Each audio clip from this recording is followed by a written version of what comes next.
Hey everyone, it's Desiree and I am here again with Paper Roses, and today I am going to be featuring the Blooming Flowers background die. This is an absolutely gorgeous die, and we are going to use the Hugs Fine Script for our sentiment. We're going to be doing some die cut inlay, but only in certain areas. So I'm going to start out with the sentiment. We're going to layer that up. This is only one layer.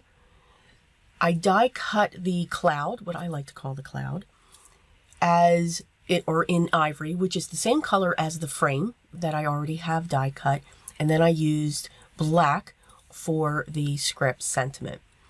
I'm going to take this frame and I'm going to glue it onto that pink piece of cardstock. Now, you could stop here. You could take this frame, just layer it up onto a piece of cardstock. You could die cut this frame multiple times so that you can get dimension when it comes to that background image. But I wanted to put it on that color. When I saw this, I saw pinks. I saw just that softness, but also with a vintage feel, because I'm using ivory.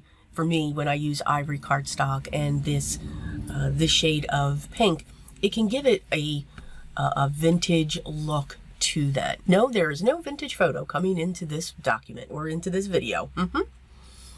I'm going to use some double-sided foam tape, and you can see I have a frame of, it's a rose petal iridescent mirror cardstock by Tonic that I'm using. I absolutely am in love with this shade. I'm going to place that onto my standard A2 size card base. And now we're going to do our die cut inlay, and you can just see that iridescent just coming off. You know, with my lights and everything else, you're going to see this change. When I'm doing the die cut inlay, I'm also using that mirror cardstock so that will pull in the frame. And I'm only doing it to the flower. So we've got this large bloom that's going across off to the side. And then we have that small little bloom shooting out. Now there is another flower in here, so you could choose another color with that. But I really wanted to focus on these two images here. So when you die cut this image, you're going to die cut it twice.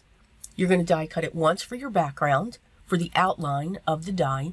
And then you're going to cut it again with the color of cardstock that you want to use for your inlay pieces. This would be absolutely gorgeous if the entire thing was inlaid with different colors. You can get a beautiful stained glass look when you do that. I'm getting glue all over the place, so we need to clean that up because my card was actually sticking to it. It was kind of funny. You can see how this mirror cardstock just changes. It just goes to these iridescent glows, but it's got this pink touch to it.